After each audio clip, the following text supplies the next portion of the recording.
How do you plan on combating hyperinflation? Let's get into it.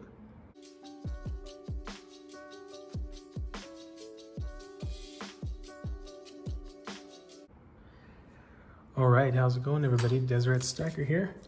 Today is a video on a subject that's been on my mind recently, just with the influx of Venezuelan immigrants to my job. I think this is a good thing to talk about. Maybe you guys are seeing the same thing at your workplaces. And I'm a blue-collar worker, so I see lots of immigrants. Nothing wrong with that. If you're an immigrant, I really don't care where you're from. Just be a good person anyway. That being said, hyperinflation. It is something that's been on my mind a lot lately. Like I said in the intro there, tons of Venezuelan immigrants at my job. I mean, like, vans will just come drop like 5, 6, 7 off every day. New people, some of them stay there a little bit longer. They're all just temp positions to help out in the warehouse, whatnot. But so many, I can't keep track of how many. I can't keep track of all their names, whatnot. But one common thing that they're all talking about is that the money there is completely useless. Some of the Colombians too. I don't know how bad hyperinflation is. I don't even know if Colombia has hyperinflation. What am I talking about? I know that money's not as good as the United States, but yeah, just like, oh yeah, the money just gets made into toys and knickknacks and stuff like that. I'll put a picture over here somewhere. Yeah, they turn it into purses and all kinds of stuff because the money is completely worthless. They wipe their butts with their money. That's how worthless it is. In the streets, just throw it there. Can't buy anything. I'll put some more pictures over here. Just how much money it costs to buy a chicken. It's in the millions. Can you imagine paying millions of dollars for a chicken?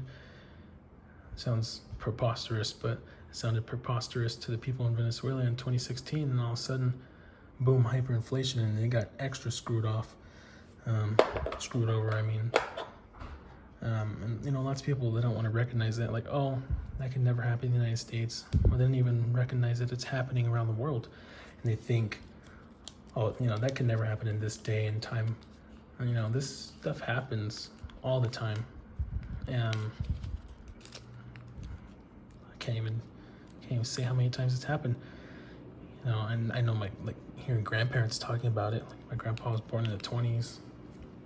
You know, like, they're used to hearing hyperinflation. That's nothing new to them. They're like, oh yeah, you know, Germany, 1923, Weimar Republic. They had wheelbarrows full, millions and millions of marks, completely worthless. Wheelbarrow was worth more than that paper money. And it's because of hyperinflation. Hyperinflation completely destroys the true value of money. You know, government printing and spending, and we keep spending, interest rates keep going up. Everyone gets screwed. Nobody wins in hyperinflation.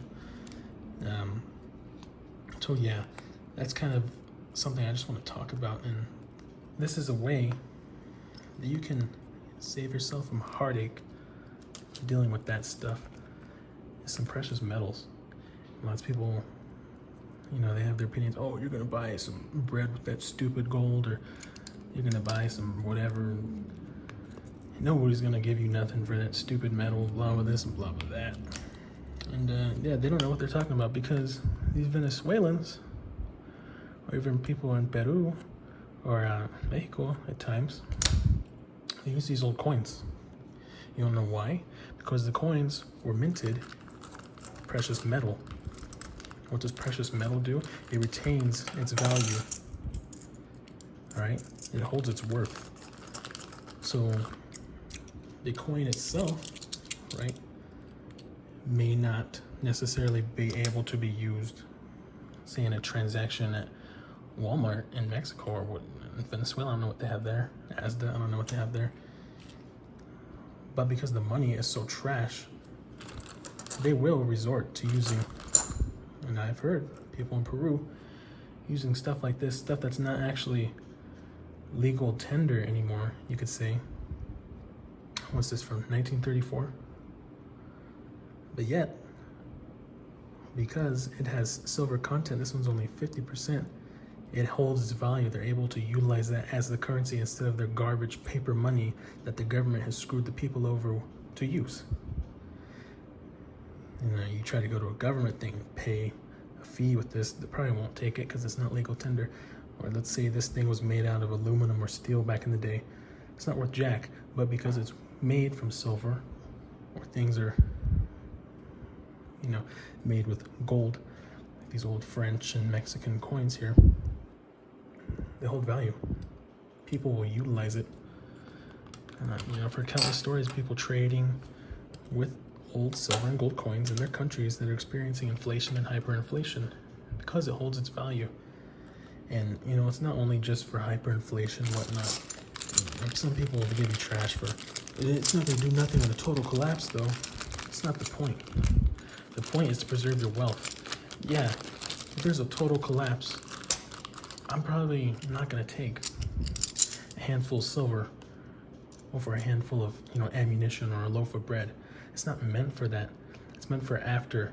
It's meant for when there's rebuilding, in my opinion. People are more willing, they're going to need something to trade with. Yes, you'll trade with ammo, you'll trade, you know, with food or labor, whatnot. And pretty soon they're going to need a system. What system works throughout all millennia, all generations of humanity and time? Gold and silver. Always has and it always will. I don't care what you think. It will work. It's not going to save you in an instant collapse, apocalyptic scenario. It's there for after, for when, you know, we group up, because humans group up. We're not solitary beings. We like being in groups. It's meant for that. It's meant for trade. You know, trade of labor, whatnot. Trade something, right? I'm not going to go that deep into it. But this is a way that you can preserve your wealth through hyperinflation. Even the tiniest little piece of silver, even though this is a sentimental piece for me, it'll hold its value. I didn't buy it. My grandfather gave it to me. Holds its value. And until humans are gone, which I don't think we'll ever be, this stuff will hold its value. Until they can start making it in a factory and wholesaling it, silver and gold is here to stay. Sorry, haters. Sorry, stacker haters. I don't even know why you're here. Hating on stacking channels. Anyway, this stuff holds its value. Yes, gold backs are a high premium, but they're worth it. If you were to, say, go into a collapse scenario, this is just kind of a rhetorical question. Would you rather have a pocket full of gold backs or a pocket full of cash? You know, at the beginning, middle, and maybe even near the end, say something better is coming. I'd rather have some gold backs than US cash. That's just me personally.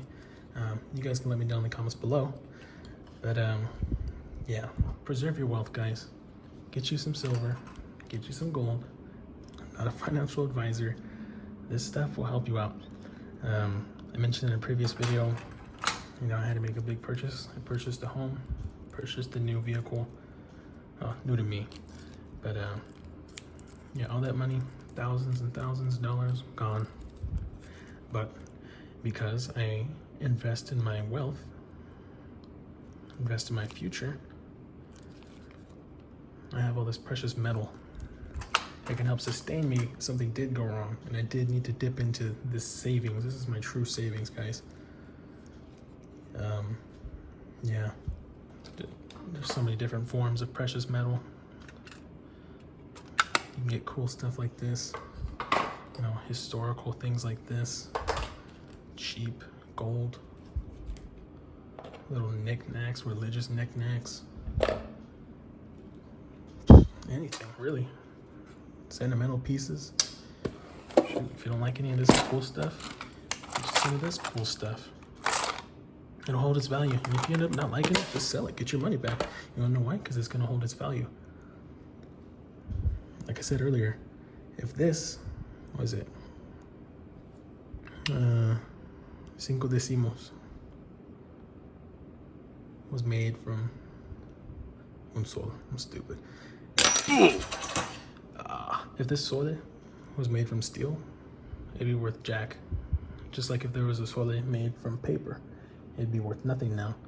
But because this one is made out of silver and that paper is made out of paper, this one holds its value. That paper is worth nothing. You might as well wipe your butt with it.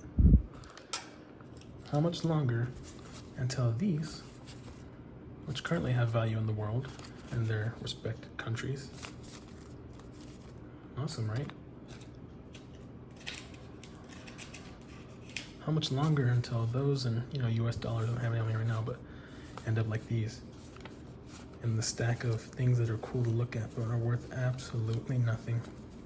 How much longer in your country? I can't tell you. I don't know. But I'd rather have some precious metal be there backing up just in case something happened overnight. These things tend to happen overnight. So, and sometimes longer. Sometimes you get more signs. But anyway, guys, thank you guys for watching. I'll link you guys to some other videos you can watch. You guys are awesome. Got me over 200 subs. Thank you. Make sure to like, share, comment, hit the notification bell if you haven't already. We're starting to get some more traction. Starting to like what I'm doing, kind of figuring out my videos now. I will be getting a new mic for those of you who say I need one. I know, trust me, but I made those purchases, so priority. But anyway, without further ado, thank you guys so much. You guys are awesome. Deseret Stacker out.